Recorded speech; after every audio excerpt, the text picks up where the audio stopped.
Hello, my dear students. Good morning to all of you.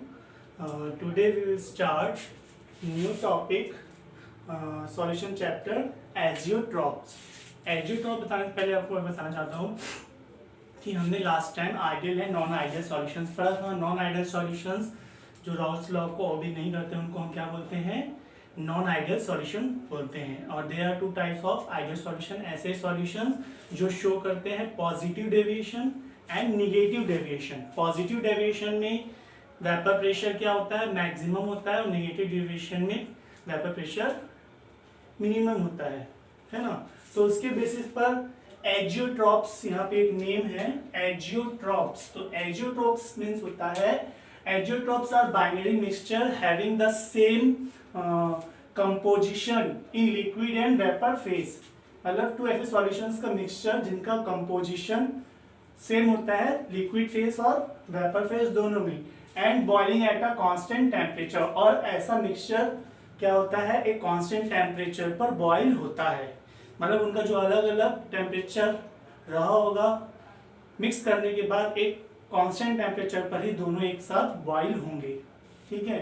तो there are two types of azeotropes. तो आपको azeotropes समझ में आ गया है ना. Binary mixture having the same composition in liquid and vapor phase and boils at constant temperature. There are two types of agiotrophs, minimum boiling point agiotrophs and maximum boiling point agiotrophs.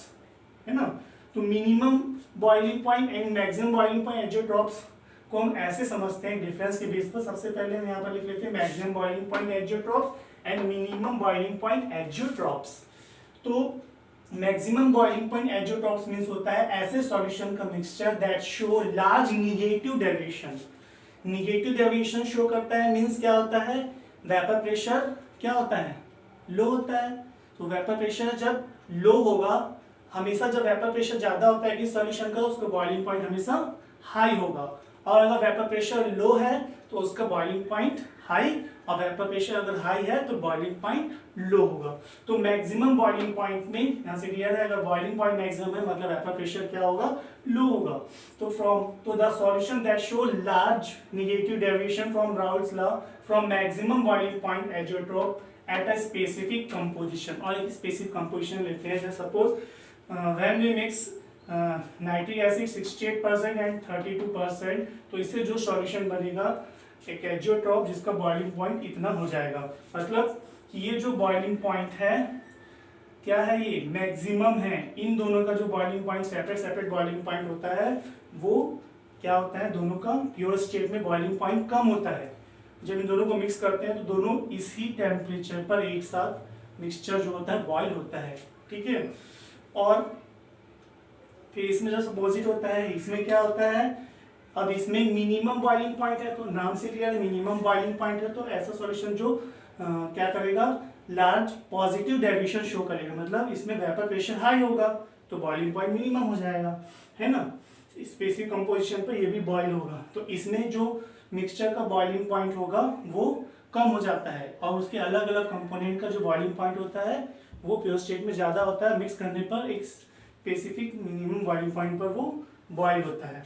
इसमें example है ethanol 95.5% और water को इतना percentage हम मिलाते हैं तो एक एजियोट्रॉप मिक्सचर बनता है जिसका बॉइलिंग पॉइंट कांस्टेंट इतना हो जाता है 351.1 केल्विन. ओके.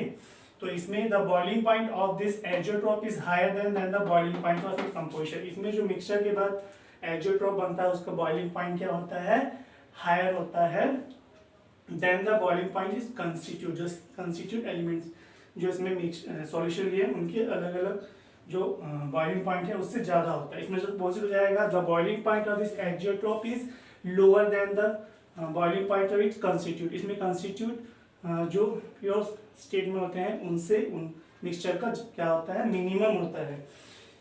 इसमें वेपर प्रेशर मिनिमम होगा और मिनिमम बॉइलिंग पॉइंट में वेपर प्रेशर मैक्सिमम होगा, जस्ट अपोजिट होता है. तो इस तरह से मैक्सिमम और मिनिमम बॉइलिंग पॉइंट एजियोट्रॉप्स बनते हैं. Next topic is colligative properties.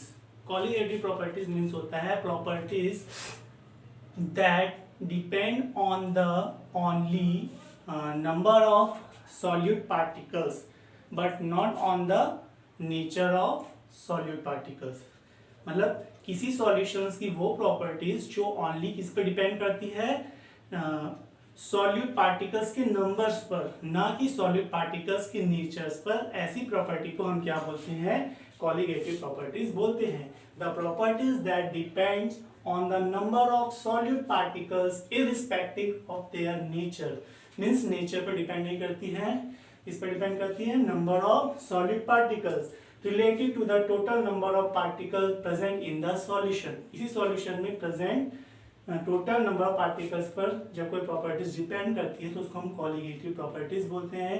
There are 4 type of colligative properties, relative lowering of vapour pressure, elevation in boiling point, depression in freezing point and osmotic pressure। तो इस तरह से हम 4 properties के बारे में अब वन बाय वन डिस्कस करेंगे। Relative lowering of vapour pressure, elevation in boiling point, depression in freezing point, osmotic pressure। सबसे फर्स्ट ऑफ ऑल हम पढ़ेंगे relative lowering of vapour pressure. तो first colligative properties, relative lowering of vapour pressure. Relative lowering of vapour pressure को समझने के लिए हम बताते हैं, हमने पढ़ा था कि जब हम किसी प्योर सॉल्वेंट जो कि वोलाटाइल है और उसमें हम एक नॉन वोलाटाइल सॉल्यूट ऐड करते हैं तो उस प्योर सॉल्वेंट का जो वेपर प्रेशर होता है वो डिक्रीज हो जाता है ना। प्योर सॉल्वेंट जो कि वोलाटाइल है उसमें हम नॉन वोलाटाइल सॉल्यूट ऐड करेंगे तो उसका वेपर प्रेशर क्या हो जाता है, डिक्रीज हो जाता है। तो relative lowering of vapour pressure means क्या होता है, the lowering of vapour pressure with respect to vapor pressure of pure solvent is called relative lowering of vapor pressure। मतलब कि जो वेपर प्रेशर लोअर्ड होता है किसके रिस्पेक्ट में, vapour pressure of pure solvent, मतलब प्योर सॉल्वेंट के respect में, उस प्योर सॉल्वेंट में नॉन वोलेटाइल सॉल्यूट ऐड करने पर जो डिक्रीजमेंट आएगा उसको हम क्या बोलेंगे, relative lowering of vapour pressure, है ना। तो यहाँ पर हम इसको सॉल्व करते हैं according to Raoult's law. Raoult's law के अकॉर्डिंग आप जानते ही हो कि पर्टिकुलर कंपोनेंट का जो वेपर पार्शियल वेपर प्रेशर होता है वो इक्वल होता है उसके मोल फ्रैक्शन के, है ना। हम पहले इसको पढ़ चुके हैं, ठीक है। यहाँ पर पी क्या है, partial vapour pressure of volatile solvent. अब हमने इसमें एक नॉन वोलाटाइल सॉल्यूट जो कि बी से डिनोट किया जाता है, और ये भी हम जानते हैं कि सॉल्यूशन में 2 कंपोनेंट और ए और बी है तो उनके मोल फ्रैक्शन को हम क्या लिखेंगे, XA + XB = 1 होता है। तो यहाँ से हम XA की वैल्यू निकाल लेंगे, फिर हम यहाँ से इक्वेशन 2 से XA की वैल्यू इक्वेशन 1 में पुट करते हैं। तो यहाँ पर हम सॉल्व कर रहे हैं PA0 XA की जगह हमने वैल्यू 1 - XB, इसको जब हम सॉल्व करते हैं इसको इसके नीचे ले आते हैं और ये बचता है। अपने को XB को रखना है, XB को हम इधर ले जाते हैं और इसको इधर ट्रांसफर कर देते हैं तो हमको ये मिलेगा क्या, XB = 1 - P/P0A। जब इसको हम पूरा सॉल्व करते हैं, इसको सॉल्व करेंगे तो ये इस तरह से हमको इक्वेशन मिलेगा। तो हमको फाइनली ये इक्वेशन मिला है। अब यहाँ से हमको देख के क्लियर बताते हैं, हमको यहाँ पर ओनली इतना को हम देखें, इतना को हम देखें तो ये क्या है आपका, lowering of vapour pressure of a solvent. ये सॉल्वेंट के वेपर प्रेशर में जो कमी आ रही है, कब आ रही है, जब उसमें हम क्या कर रहे हैं, ये आपका प्योर सॉल्वेंट है और उसमें हमने माइनस का जो लगा हुआ है तो ये क्या हो रहा है कि उसमें कमी आ रही है। Lowering of vapour pressure of solvent क्या हो रहा है, प्योर सॉल्वेंट का वेपर प्रेशर लोअर्ड हो जा रहा है। और जब हम अपॉन में मतलब रिलेट कर रहे हैं किसके रिस्पेक्ट में, विथ अ प्योर सॉल्वेंट, है ना। तो यहाँ पर PA.- P/P0A = क्या हो जाएगा, relative lowering of a vapour pressure of a solvent. यहाँ पे हम रिलेट कर रहे हैं प्योर सॉल्वेंट के रिस्पेक्ट में जो सॉल्यूशन है उसके वेपर प्रेशर में क्या हो रहा है, कमी आ रही है ना।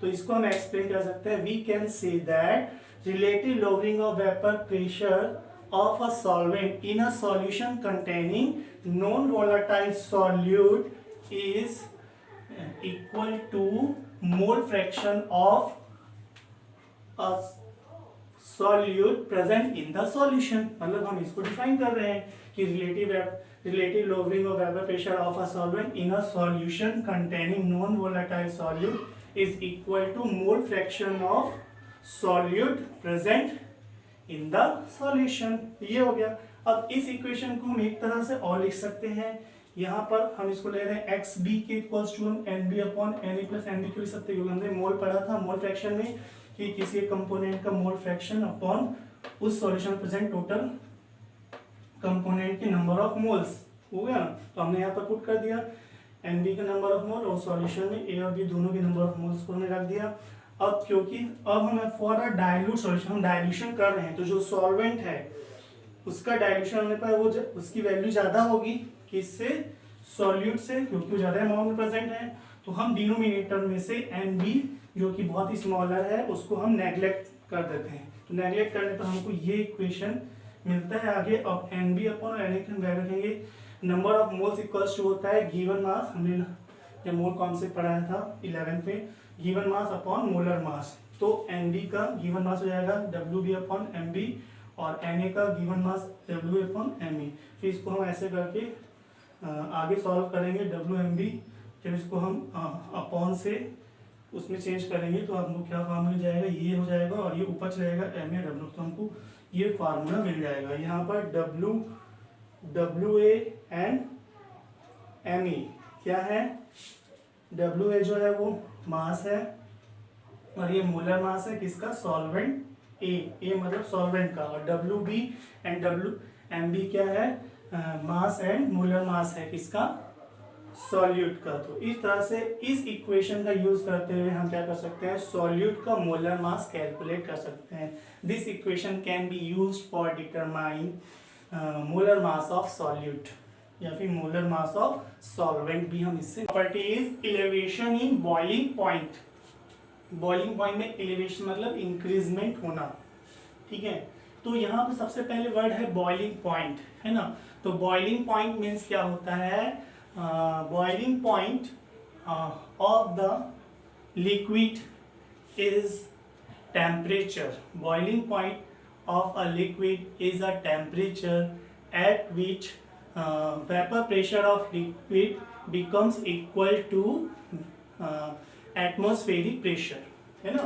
कि बॉइलिंग पॉइंट वो टेम्परेचर होता है, किसी लिक्विड का एक टेम्परेचर होता है जिस पर कोई लिक्विड बॉइल होना स्टार्ट होता है ना। तो वो टेम्परेचर जिस पर क्या कंडीशन होती है, वेपर प्रेशर ऑफ लिक्विड, उस लिक्विड का जो वेपर प्रेशर होगा वो इक्वल्स होगा किसके, एटमॉस्फेरिक प्रेशर पर। जब किसी लिक्विड का वेपर प्रेशर एटमॉस्फेरिक प्रेशर के इक्वल होगा तो वो उस टेम्परेचर पर बॉईल होना स्टार्ट हो जाता है। तो यहाँ पर हमने आपको बताया था कि to boil the solution of the required temperature will be higher. अब यहाँ पर हमने पता है कि हम यहाँ पर सॉल्यूशन में क्या मिलाते हैं, नॉन वोलेटाइल सॉल्यूट मिक्स करते हैं जिसके कारण वेपर प्रेशर डिक्रीज हो जाता है। तो क्या होता है, vapour pressure non volatile solute के प्रेजेंस के कारण डिक्रीज हो जाता है। तो to boil the solution, solution को अगर हमको बॉईल करना है, वेपर प्रेशर डिक्रीज हो गया है तो हमको बॉइलिंग पॉइंट के लिए टेम्परेचर इंक्रीज करना होगा। तो required temperature will be higher, क्योंकि यहाँ पर वेपर प्रेशर डिक्रीज हो गया है प्योर सॉल्वेंट का, तो हमको क्या होगा, हायर टेम्परेचर की जरूरत पड़ेगी। So there will be rise in the boiling point of the solution, जिसके कारण हमको बॉइलिंग पॉइंट क्या करना होगा, इंक्रीज होगा, है ना। टेम्परेचर बढ़ाने से बॉइलिंग पॉइंट इंक्रीज होगा। तो the elevation in boiling point, जो इलेवेशन इन बॉइलिंग पॉइंट्स हो रहा है उसको हम इस तरह से शो करते हैं। यहाँ पे डेल टीबी जो है चेंज शो कर रहा है, इलेवेशन को शो कर रहा है, बॉइलिंग पॉइंट के इलेवेशन को, जिसमें T not be is the boiling point of pure solvent end TB is the boiling point of solution. इसमें जो सॉल्यूशन का बॉइलिंग पॉइंट है वो ग्रेटर हो जाता है किससे, boiling point of pure solvent. Pure solvent का बॉइलिंग पॉइंट डिक्रीज हो जाता है और सॉल्यूशन का बॉइलिंग पॉइंट क्या हो जाता है, इंक्रीज हो जाता है, ठीक है, नॉन वोलेटाइल सॉल्यूट के प्रेजेंस के कारण। अब इसके अलावा मैथमेटिकल एक्सप्रेशन देखते हैं। Expression for a dilute solution, एक डाइल्यूट सॉल्यूशन के लिए elevation in boiling point is directly proportional to number of moles, है ना। इसको हटाने के लिए यहाँ पे कांस्टेंट लगेगा Kb, जिसको हम बोलते हैं बॉइलिंग पॉइंट इलेवेशन कांस्टेंट बोलते हैं। और इलेवेशन बॉइलिंग पॉइंट में जब हम ग्राफ प्लॉट करते हैं between temperature and vapour pressure, तो हमको सॉल्यूशन, यहाँ पे ये एटमॉस्फेरिक प्रेशर दोनों का कंडीशन सेम है, तो हमको बॉइलिंग पॉइंट ऑफ सॉल्यूशन के लिए जो वेपर प्रेशर कर्व है वो उसके नीचे मिलता है सॉल्वेंट। यहाँ से हमको क्लियरली दिख रहा है कि यहाँ पर vapour pressure of boiling point of solution is greater than boiling point of pure solvent से ग्रेटर है। तो यहाँ पर इसी का डिफरेंस है। तो यहाँ पर हमको क्या दिख रहा है, boiling point of solution is greater than boiling point of pure solvent से ज़्यादा है, तो इसलिए हम उसको ऐसा चेंजेस को इस तरह से लिखेंगे TB माइनस TB, क्योंकि ये ज़्यादा है ये कम है तो कम में से ज़्यादा को माइनस करते हैं, तो जो चेंजेस उसको हम लिखेंगे TB माइनस T0B, है ना। तो ये आपका इलेवेशन बॉइलिंग पॉइंट के लिए कर्व है, ठीक है। फिर यहाँ पर हम इसी फार्मूले का यूज करते हुए हम calculation of molar mass of solute के मॉलिक्यूलर मास को हमको कैलकुलेट करना रहता है इस फार्मूले का यूज करते हुए। If suppose a non weight of solute जिसका WB ग्राम डिजोल्व है, इसमें known amount of solvent W है, तो मोलैलिटी का फार्मूला आप जानते हो, number of moles of solute upon mass of solvent in kg, ठीक है। तो यहाँ पे number of moles of solute है, तो नंबर ऑफ मोल्स है तो उसको हम लिख सकते हैं गिवन मास अपॉन मोलर मास हो जाएगा सॉल्यूट के लिए। फिर ये मास ऑफ सॉल्यूट W है और यहाँ पे हम kg को 1000 में मतलब ग्राम में चेंज करेंगे 1000 आएगा। फिर इसको जब हम सॉल्व करेंगे, इसको अपॉन में लेकर इसको मल्टीप्लिकेशन करेंगे तो ये ऊपर चले जाएगा, तो m इक्वल्स टू हमको ये मिलेगा। अब इस m की जो वैल्यू है इसको हम पुट करेंगे इक्वेशन 1 में, कहाँ पर m की जगह पर kb, तो m की जगह की ये जो वैल्यू है ये पुट हो जाएगी यहाँ पर पूरी तरह से। अब हमको सॉल्यूट का मोलर मास निकालना है तो हम mb को इधर ले जाएंगे और ये चेंजिंग इलेवेशन बॉइलिंग पॉइंट को नीचे ले जाएंगे, तो इस तरह से हमारा यहाँ पर फार्मूला मिल गया mb इक्वल्स टू। हम इस तरह से क्या कर सकते हैं, इलेवेशन और बॉइलिंग पॉइंट के इक्वेशन को यूज करते हुए मोलर मास को कैलकुलेट कर सकते हैं, है ना। और इलेवेशन इन बॉइलिंग पॉइंट की जो वैल्यू होती है ऑलवेज पॉजिटिव होती है। क्यों होती है, बिकॉज क्यों पॉजिटिव होगी इलेवेशन बॉइलिंग पॉइंट की हमेशा, क्यों, क्योंकि boiling point of solution is greater than boiling point of pure solvent, ठीक है। तो ये आपका elevation in boiling point complete होता है। इसके बाद हम देखेंगे decreasing in freezing point, okay.